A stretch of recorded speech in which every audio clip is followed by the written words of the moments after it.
Welcome, everybody, back to Business and Life Stories with James and Mike. This week, y'all have been asking for us to go a little above and beyond, and we've managed to do that. I think it was a lot of blind luck and mercy on the part of Jen Garrett, who's with us this week. Welcome, Jen. Hey guys, it's so good to be with you today. Thank you. So you're a brand architect and strategist. You're hostess of the Move the Ball podcast. You have 7 college degrees. You've dealt with all kinds of pro athletes. And probably the most impressive thing, you did all this and you're a mom too. So how in the world did you pull all these things together?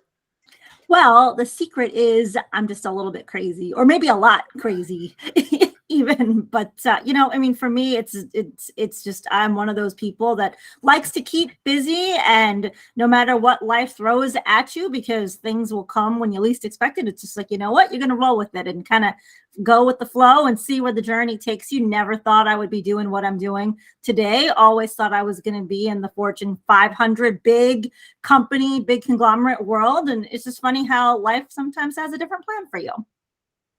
So reading your LinkedIn and your website, one might get the idea that you kind of like football. Just a little bit. Just a little bit. So the important question for people like me, what's your favorite Super Bowl commercial of all time? Oh, that's a great question. I don't remember all the Super Bowl commercials. I don't remember them. I thought you were going to ask me what my favorite Super Bowl was. That I do have an answer to, but I don't have now I'm going to be paying attention to commercials a little bit more often. But my favorite Super Bowl is, I'm from Chicago. I grew up a Bears fan. So, of course, it's Super Bowl 20, the 1985 Chicago Bears. Wow. That was something. Yes. So I'm curious. There's a picture of Mike Ditka on your website. Mm-hmm. Are you the person that told him what to do all the time? Because somebody needed to tell him what to do. Yeah, I'm just kidding. Right. Yes.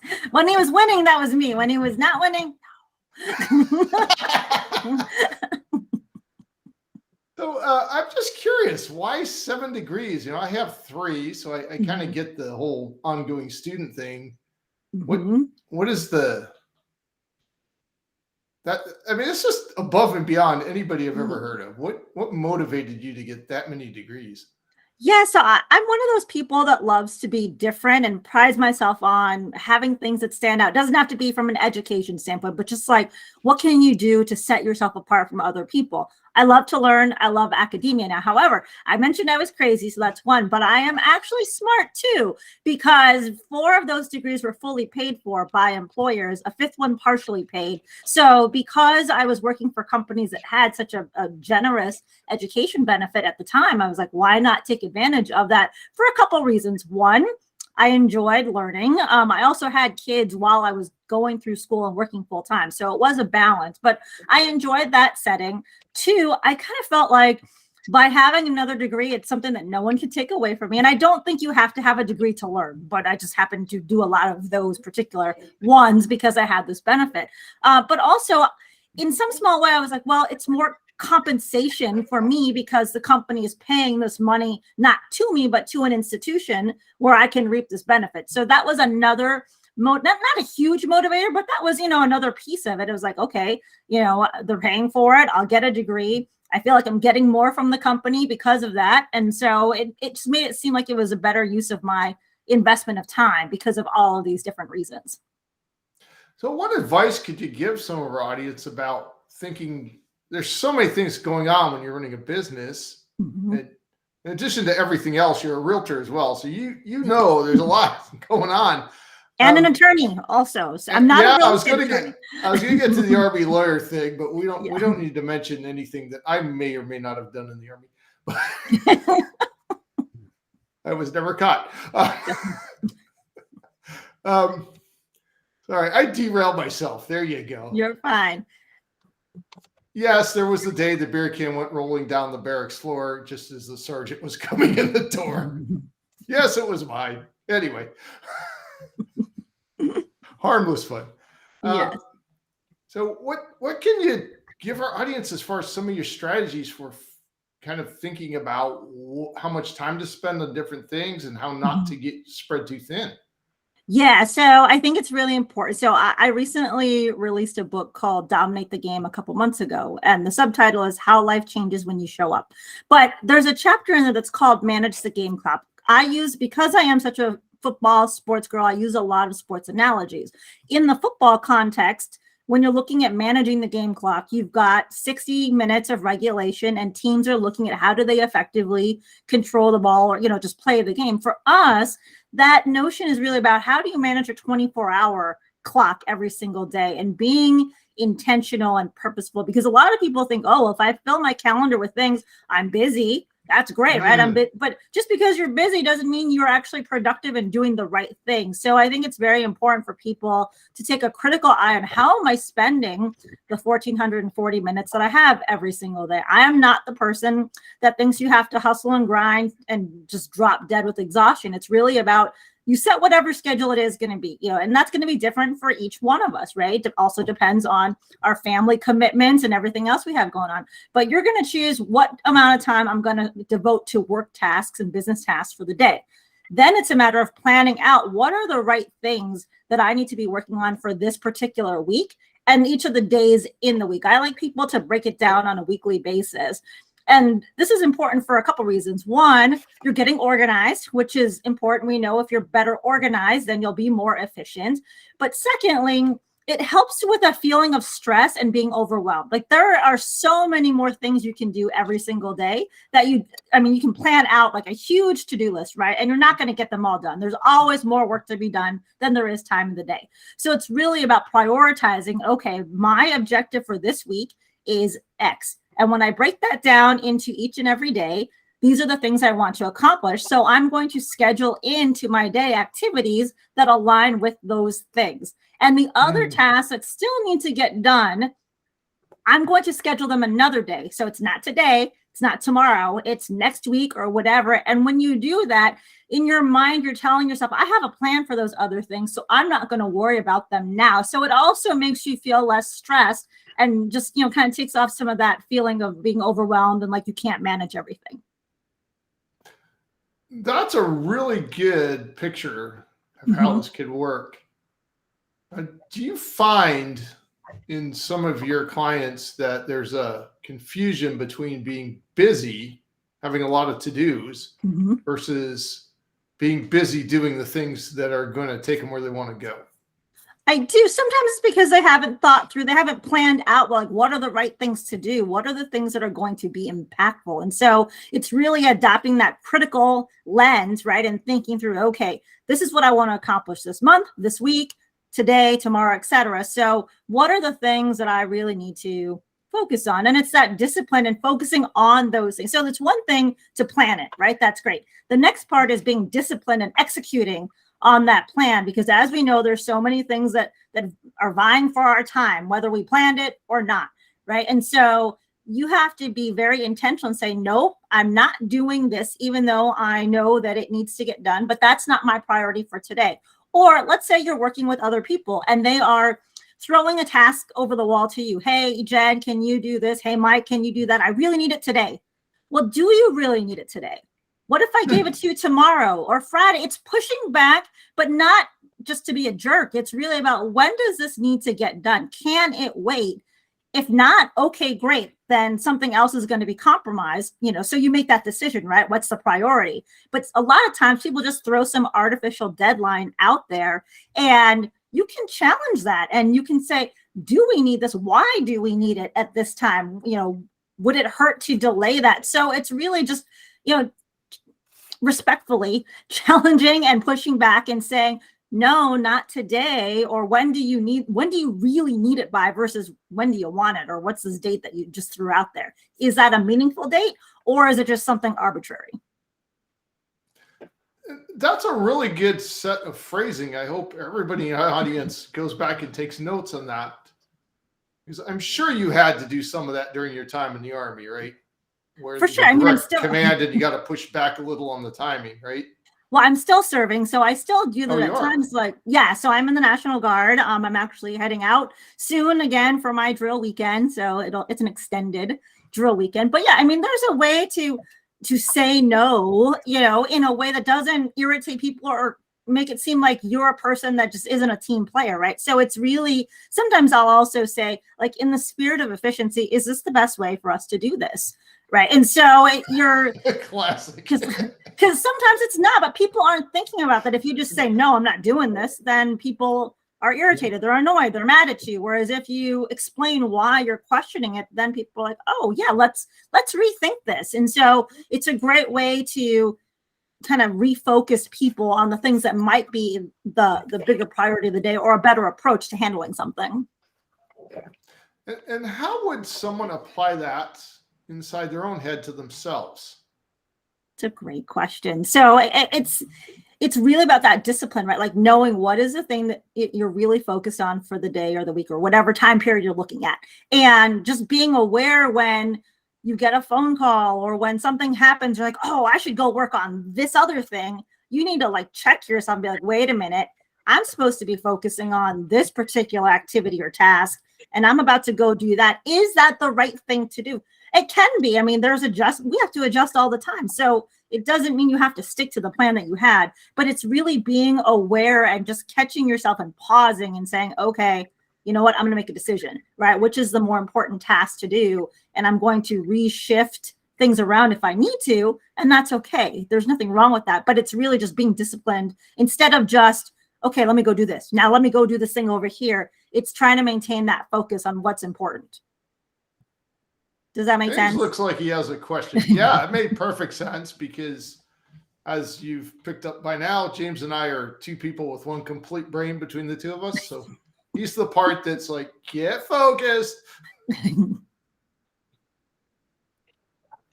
Yeah, I would love to explore the phrase, the concept high performance. Mm-hmm. It's a phrase which is everywhere now, right? And I guess, but from a business perspective, what is your definition of high performance as opposed to maybe low performance? I mean, is it just a matter of completing a list and being effective and productive, or is there a little bit more? And there will be a part 2 to that question, but it's always fascinated me, like, what is high performance? Like, there's high performance athletes, high performance business leaders, high performance cars. Like, what do you see as high performance within kind of the business entrepreneurial world? Sure. I mean, high performance by definition, like, you have to perform, right? So of course that's being able to get things done is going to be a component of that. However, I would also add to that when you look at high performers, you can put them in any situation and they're going to figure out how to get those things done. Why is that? A part of that is because they have the confidence in their ability to get those things done. What that means is it's not that they have all the answers or they know what to do, but they know that they're going to figure it out no matter what, right? If they don't know the answers, they're going to identify those gaps and they're going to either pull somebody else in that can help them, or they're going to research it or whatever, but they will figure it out and they're going to keep moving forward and trying to achieve whatever, you know, the objective is, no matter what environment that they're in. So that's how I look at high performance. You gotta do the work. There's got to be accomplishments that are getting done, but it's more than just that piece of it. And I mean, there are several sort of different personality types. There are multiple ways of identifying them, and some are super complex and some are relatively simple. Mike and I like to think there's probably sort of 3 or 4, just because we're sort of simple guys. But I mean, obviously, like, more the conceptual personality is probably always going to be a little bit more focused and productive than maybe a more airy kind of arty, just as a general thing. How can anyone, if they put their mind to it, can anyone become a high performer? Or have you noticed there's certain sort of personality types or certain people who are more natural in sort of becoming that, which I consider a really interesting combination of not just the organizational and the productivity, but the confidence to be able to walk into. So how much is born and how much is trained? That's a great question. And I was going to, as you were asking the question, I was also thinking about like people who are introverts or omniverts or, you know, ambiverts or extroverts, right? And so I think any of those people, if you use those 4 buckets, like you can't look at people based on that characterization and say, okay, extrovert. Like people think that extroverts are more social. The definition of extrovert is actually that you just get energized by people, but people associate that if you're an extrovert, you're more likely to be a higher performer because you're in front of people, you're out, you like to, and that's not actually true. You can have people that are one of the other 3 that are just as high performing. They may not be the one that's always like in the middle of the crowd trying to speak up and energize other people or be around people. So from that standpoint, you can't like, because I feel like a lot of people think that, okay, extroverts are the people that are the ones that are the higher performers. Not necessarily. When it comes to your question about, how much of it is learned versus how much of it is you're born with, that's a great question. I don't know the answer to it. I've not done any studies on it. I certainly do think that I think it's a combination. There are some people that are born motivated and they just go. There are other people that they don't have that intrinsic motivation. And so through interactions with other people, that training might not be formal training. It could just be, development through your team dynamic. And so you become more of a high performer because you're learning things. Like a lot of people, for example, they don't have that confidence, right, to be able to go into any situation. So they may need to learn, how do I develop that? Other people might help them get that confidence after a number of years of doing great work. Then you start to develop that confidence because you're like, hey, I've done these things. I can do anything. So it really just depends on the person. I think part of it can be you're born with it. There are people like that, but it's not, an either or type of a thing. Yeah, absolutely. And I guess my final thought, just 3 very brief questions about high performance. But I mean, there is this whole thing in entrepreneurism and certainly starting a business of grinding and hustling. And a lot of people, there is this conception, whether it's a misconception, but there is this conception that one has to be under a certain degree of pressure, or one has to be in that kind of that fear zone, that kind of unknown zone, to actually step up into another level of performance. It's sort of the feeling, and I certainly feel that if my back's against the wall a little bit, then I'm a little bit more. I mean, I'm a fairly highly motivated person, but I definitely feel that if my back's a little bit against the wall, or even more, then I'm just even more motivated. Have you come across that you find that people's performance within business or other aspects always elevates when there's a little bit of pressure or sort of fear involved in the environment in which they're in?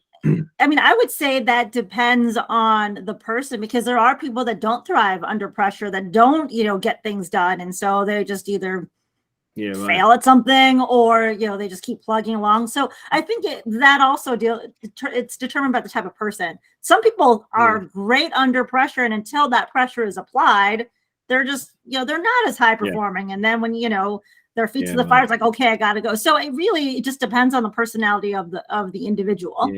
No, that's an interesting thought. And then just a bit of a segue to branding architect. Branding marketing.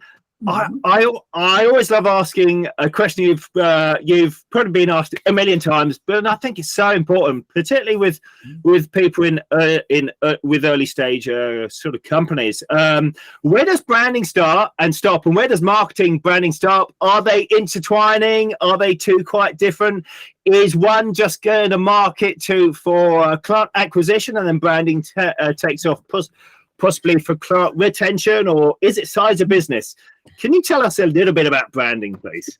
Yeah, so my view is that branding and marketing go hand in hand. So first, you need to know so the brand is, what do you represent? What are you about? What is the product? Like, what is the perception of people? In my view, marketing, as I would define it, is the mechanisms with which you communicate the brand to your intended audience, right? Whether it's social media marketing or some other print or whatever it is, right? Be on a billboard, but the brand is the thing that you want to get in people's minds, the impression you want to leave. The marketing is how you do that, right? What's the copy? What's the messages? So they do go hand in hand. You're never stopping, because you always need to think about, is the brand still valuable as is, or do I need to make adjustments to the brand as time goes on, depending on changes in market conditions, the environment, etc.? So it's not a one and done type of activity. And then I think too, like for me, when I work with people as business owners, so I work with corporate professionals that are looking to get like into the VP C-suite level, and how do you package your brand and your experience to get those jobs? And then I work with business owners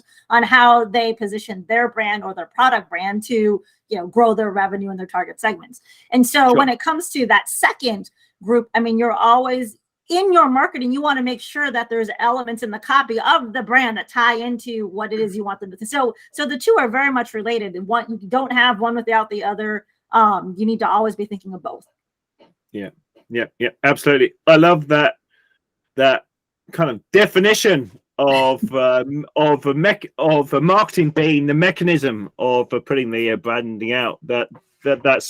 That's just fantastic. And then just finally, I'm sure Michael probably wrap up after this, but how important is story within branding? The branding story, the story of the product, the story of the company. Obviously, the more famous global brands often have fantastic stories, but we often find that sometimes business owners, particularly within the early stages, sort of stories a little bit kind of left out, or maybe they haven't spent enough time on it. They have this product and they're busy marketing, and but from your perspective, how important is story to say, story is really important, or it isn't so important within that branding kind of concept? Sure. I think story is important, especially for people that are early stage, or just that aren't a sizable company, because you need to relate to your customers. And so people will buy from people they know, like, and trust, whether you're a service provider or it's a product, right? And so if they feel some sort of connection to you, then they'll be more likely to support your business, not only from a purchaser, or maybe you are not serving a need that they have, but they know other people, right? Like, they're either a purchaser, they could be a future purchaser. They may know somebody that could be a consumer or purchaser of what you have to offer. And so the more that you can find a story that's going to connect with who you want to connect with, that's really, as a smaller business, that's really going to be helpful to continue to increase your client base and to grow. Fantastic. That's vital information. And Mike, I hope our audience takes that on and really a lot sometimes to work on their story. So. Jen, I sort of, my brain, as people know, goes in different directions at the same time. So, National Football League, every team has kind of its thing. Do they build stories on purpose, or are these just accidental things? I'm thinking particularly of the Dallas Cowboys in the 90s, were constantly getting arrested for doing dumb stuff in Dallas. I'm sure that wasn't on purpose. Sure. Other teams have kind of their thing. Do they build that on purpose, or is it just the way it works out with the personalities? Yeah, I mean, I think part of it just is because of how it works out. However, I will say that you have seen a shift in the National Football League to become more connected with the fan base. So they do a lot more fan experience type of things. Back 20 years ago, 30 years ago, whatever, back in the days of Deion Sanders and, Emmett and stuff, those guys were like on a pedestal, superstars, and nobody could touch them, right? Whereas now it's really about, how do I engage my fan base with players, give them more access, give them other experiences so that they feel like they're closer to this business called professional football. And fans will pay for it, too. I mean, there's some free stuff, but there's also paid things. And we know that people will spend a ton of money, for example, on memorabilia for a team or for a player that they love. And so you see more stories and more personalization of athletes versus before just being, a team or hey, we're pro players and you all are the fans. So the gap is closing in terms of access to players, access to experiences, being able to connect with players as human beings versus just watching them on TV or going to a game. So for a business owner trying to build their brand, what are some ways they could apply those same principles on a much smaller scale? What things Sure. can they create? I mean, obviously everybody's putting free content on LinkedIn, but Sure. there's some other things you see for the smaller businesses that they Yeah. might do. So first, the story is so important. Like when I left corporate to go be an entrepreneur, I mean, I worked in Fortune 50 companies, so big, powerful, global brands that everybody knew. When I went to be a solopreneur, some people knew who Jen Garrett was, but a lot of people didn't, right? And so how are you going to help those people that don't know who you are? It's through the stories, it's through the connections, it's through vulnerabilities too that you're willing to put out there. That sometimes people aren't as comfortable with. You do what you're comfortable with, but when you are more open and authentic, you'll find the right people. Is it for everybody? No, you can't be all things to all people.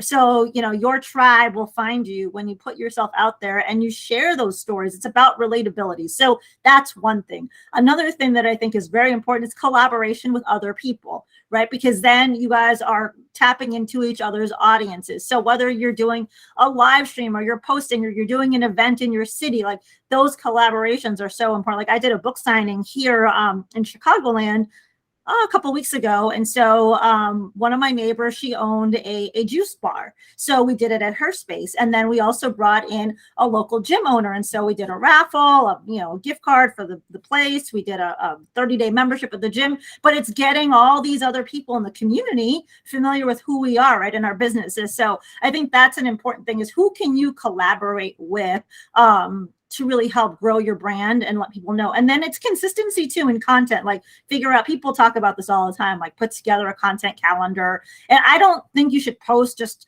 like, there's no magic number. You got to post 20 times a week or whatever. Like figure out what's important to you. The most important thing is having value added content and mixing it up. You're promoting your business a little bit, you're telling about your story or the story of your product. And then also having other people post about, incorporate the community or other people into your messaging. So for me, as an example, I have my podcast, Move the Ball, I have the book, Move the Ball, and I say we have this Move the Ball movement. So in a lot of posts that I'm writing about, I'm just talking about how somebody has moved the ball, or one way to hashtag move the ball is blah, blah, blah. So that's how I'm incorporating my brand into the post, but I'm not overtly promoting, hi, buy my book, hi. It's just about incorporating these messages. So one thing I would say is pick some themes that you can craft your business around and use those themes consistently. Get a hashtag, just so you're interweaving that hashtag into whatever you post as a story or as a message or something you're talking about or a topic that you want to get insight on. But that repetition, people remember that. And so it's multiple touch points. We know this. And so you just have to find different ways to continue to get in front of people. And when you have that variety, then people don't get tired of it. Wow. I really think people need to go back and take notes on what y'all just heard. We leave our recordings up in perpetuity. They're there forever. Jen, do you have any questions for us? Surprise question for the guest. So yes. So I guess I'll ask you. So we're in 2023 and very interesting environment, right? That, last year, 22, inflation at an all-time, well, I don't know about all-time, but at a high, and interest rates, it's just an interesting time. Stock market had a lovely year. I say that sarcastically. So 2023 can be it could be a challenging year for all. It's not going to be, a booming year, right? So when you look at what are some things that you would pass on to business owners so that they can continue to grow their brand and, as I'll say, move the ball in this challenging environment? Like, what should they be doing differently than what they've done before to maybe help in this challenging landscape? It's a broad question. I think we'll the both go. Yeah, Mike, have you got a thought? Go first.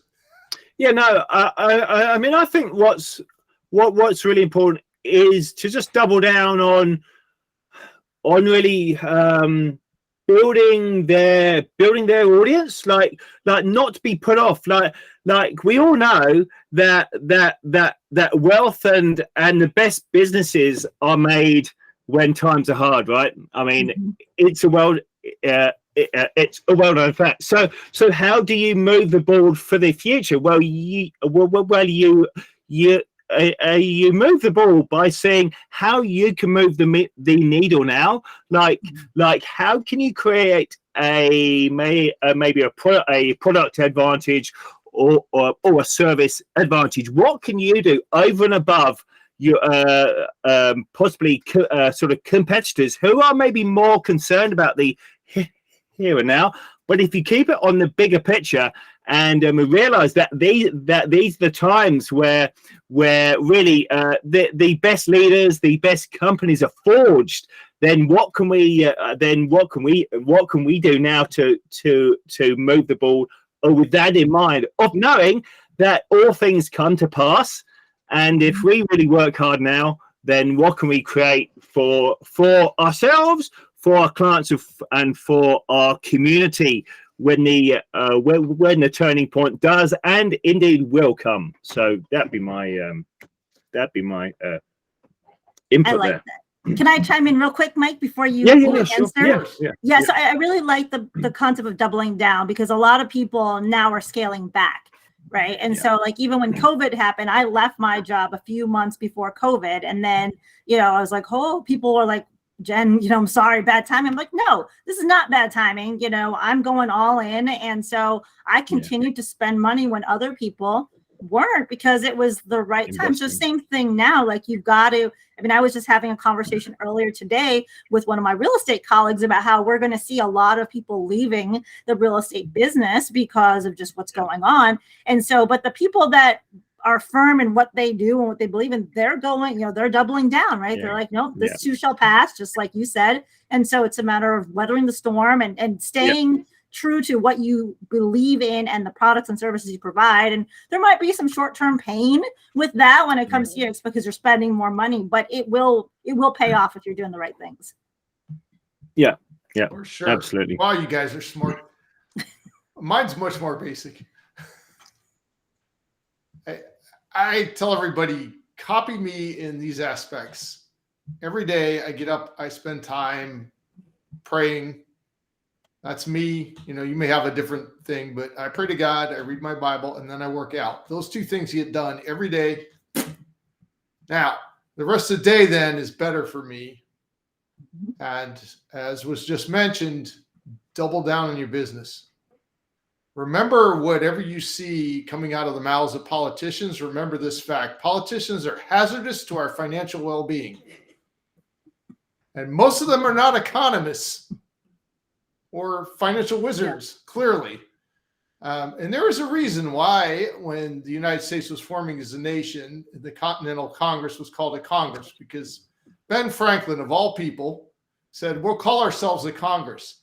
And I don't think too many people caught the fact that even in that time in history, there were herds of horses, there's packs of wolves, and a group of baboons is called a Congress of Baboons. This was Ben's big joke on the country.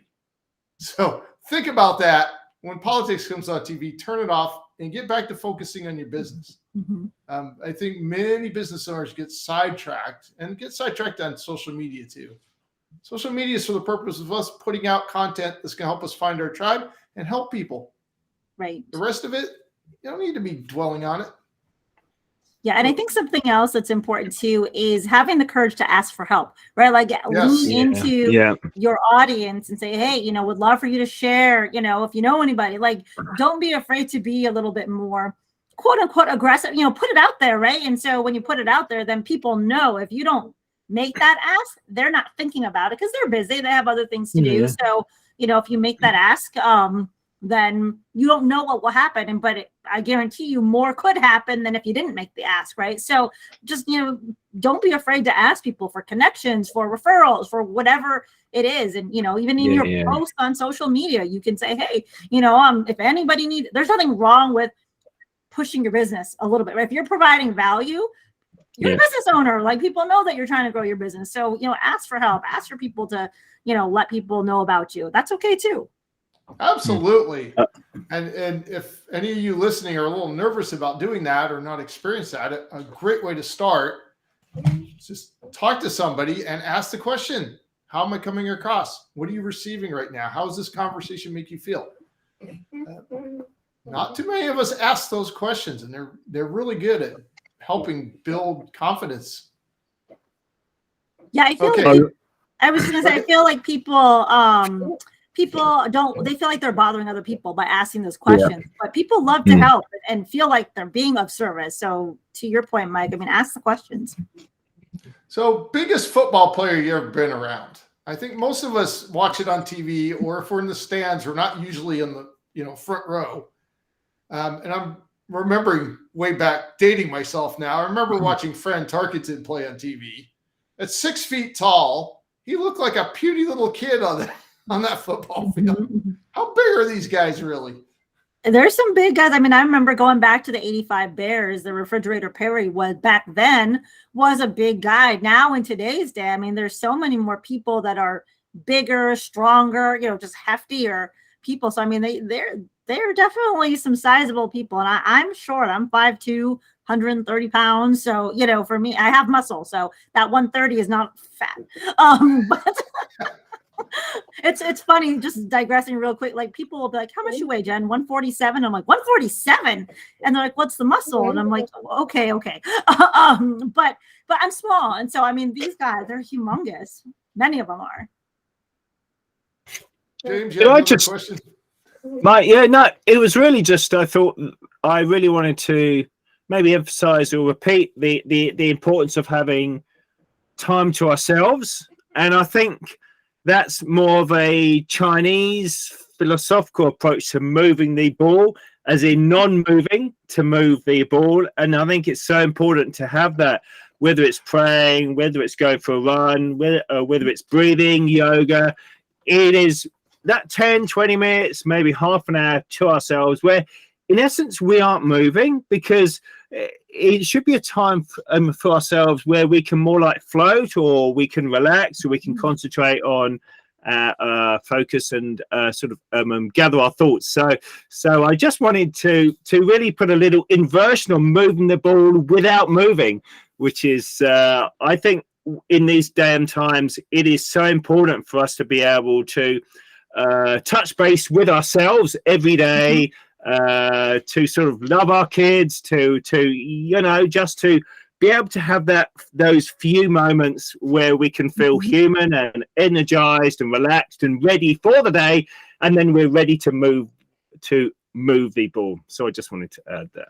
Oh, I love that. I completely agree. And in my latest book, Dominate the Game, there's a chapter called Call the Timeout, which is all about you have to take those moments to reset, recharge, just to veg, whatever it is. Like, that's so important. It's not just about grind all day. Take the break. You need it, get up, move, stretch, whatever, just meditate, whatever it is that you want to do, but you have to take that time for yourself. For sure. Now, we'll have links down below the episode where you guys can get a hold of Jen and to her podcast, her website, her LinkedIn, all that, the new book. Do you have any final words for the audience, Jen?